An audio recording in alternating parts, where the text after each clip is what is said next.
소설 개미는 프랑스 작가 베르나르 베르베르가 1991년에 발표한 장편 소설로 그의 데뷔작이자 전 세계적으로 2천만 부 이상 팔린 베스트셀러입니다.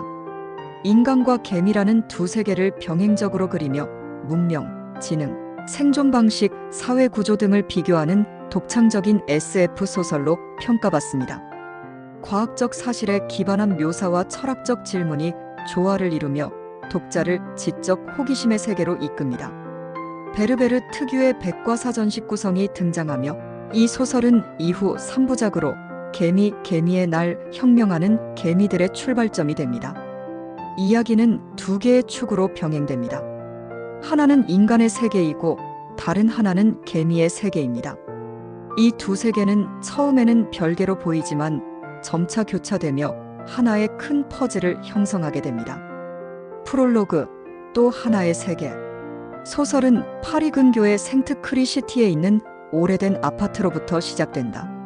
주인공 조나탕 웰즈는 최근 고고학 박사과정을 마치고 삼촌 에드몽 웰즈로부터 이 유산을 상속받는다. 삼촌은 생전의 과학자이자 사변적인 작가였으며 생물과 철학, 사회에 이르기까지 방대한 영역을 연구하던 인물이었다. 유산에는 단 하나의 메모만이 첨부되어 있었다. 절대 지하실에는 들어가지 마라. 그러나 인간의 본능은 금기에 대한 호기심으로 이끌린다. 조나탕은 아내 루시와 아들 니콜라와 함께 이 집에 정착하면서 점점 지하실에 대한 의문을 품는다. 이상한 점은 애완견이 지하실에 다녀온 후 사라졌다는 것이다. 이후 가족에게도 이상한 사건들이 벌어진다. 루시는 알 수 없는 이유로 집을 떠나고 조나탕은 정신적 혼란에 빠지며 삼촌의 일기를 탐독하기 시작한다.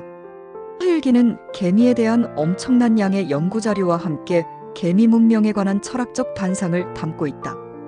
에드몽 웰즈는 개미들과의 직접적인 의사소통을 시도한 흔적을 남겼으며 개미들이 인간 사회 못지않은 지능과 조직력을 지녔다는 주장을 펼쳤다. 개미의 세계, 병정개미 103-683의 여정. 동시에 이야기는 지하 깊은 곳, 제327호 개미굴로 전환된다. 이곳은 여왕개미를 중심으로 수십만 마리의 일개미, 병정개미, 수개미들이 조직적으로 살아가는 철저히 분업화된 사회다. 이곳의 주인공은 병정개미 103-683. 그는 타고난 용기와 호기심으로 개미굴 내의 이상 현상에 주목하게 된다. 327호 개미굴은 최근 원인 모를 괴멸적 피해를 입고 있다.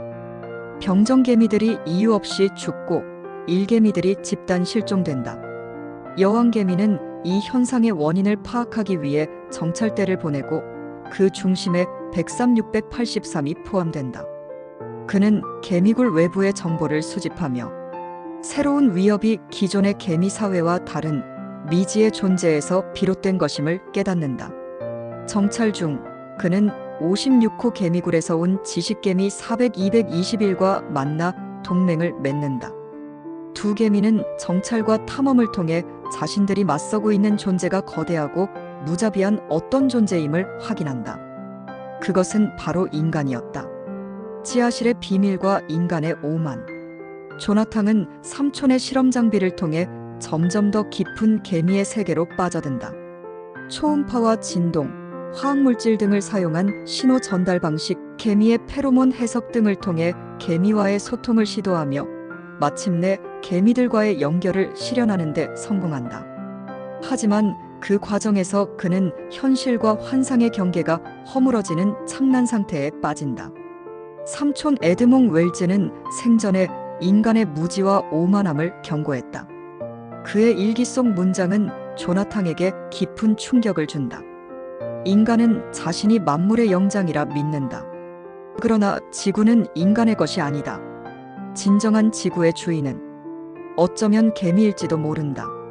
조나탕은 점점 삼촌의 사상을 이해하게 되며 개미와 인간이 어떻게 공존해야 하는지를 고민하게 된다.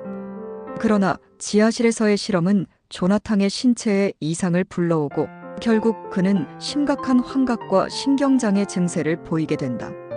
개미전쟁, 공포의 실체.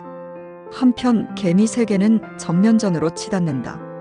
제56호 개미굴, 제327호 개미굴, 그리고 제103호 개미굴이 연합하여 미지의 존재인 인간의 침입에 맞서 방어 전략을 마련한다. 개미들은 생존을 위해 새로운 방식의 전술을 모색하며 인간의 세계에서 가져온 자원을 무기로 삼는다. 103, 683과 400, 221은 인간의 세계와 점점 더 가까이 접근하며 인간이라는 존재가 감당할 수 없을 정도로 거대한 힘을 갖고 있음을 인식한다. 그러나 그들이 지닌 집단적 지능과 전파 능력은 인간에 비해 결코 열등하지 않다. 오히려 효율성과 생존 전략 면에서 인간보다 우위에 있다. 이 시점에서 개미들의 철학자격인 존재가 등장하여 다음과 같은 말을 한다. 인간은 그들 자신이 진화의 정점에 있다고 믿는다. 그러나 그들은 협동도 희생도 목표도 없이 흩어진 존재들일 뿐이다. 우리는 하나다. 우리는 종이다. 우리는 문명이다. 이 대사는 인간 사회의 분열과 이기주의를 정면으로 비판한다. 조나탕의 각성, 공존을 위한 질문. 조나탕은 마침내 개미들과의 의사소통에 성공하고 그들이 전하고자 했던 메시지를 이해하게 된다. 개미들은 자신들이 단순한 해충이 아니라 지구 생태계의 핵심 구성원이며 오히려 인간이 생태계에 미치는 피해가 더 크다는 사실을 지적한다. 그는 이 지식을 인간 세계에 알리려 하지만 사람들은 그의 말을 믿지 않는다.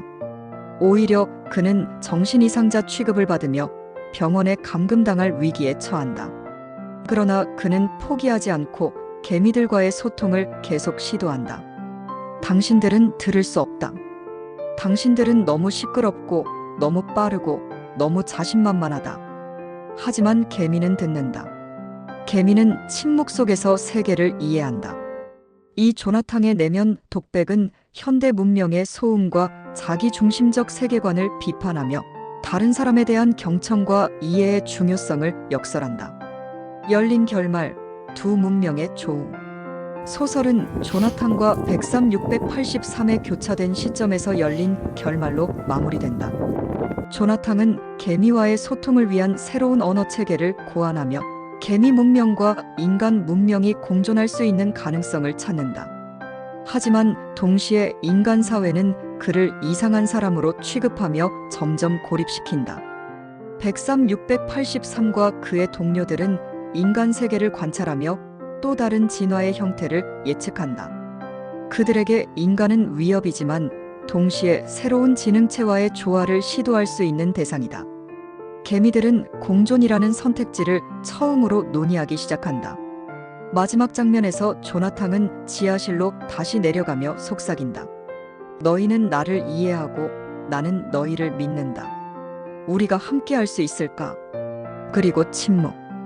그 뒤에 들려오는 규칙적이고 정교한 개미들의 발소리. 개미는 단순한 소설을 넘어 문명과 생명, 소통과 이해, 생태와 철학의 총체적 메시지를 전하는 작품이다. 이 소설은 개미의 시선을 통해 인간 문명을 되돌아보게 하며 인간이 결코 자연 위에 군림하는 존재가 아님을 일깨운다.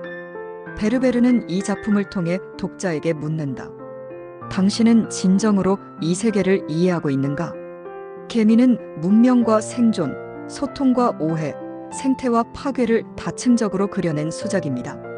단지 인간과 개미의 이야기라기보다는 우리 자신을 어떻게 인식하고 다른 사람을 어떻게 대할 것인가에 대한 물음입니다.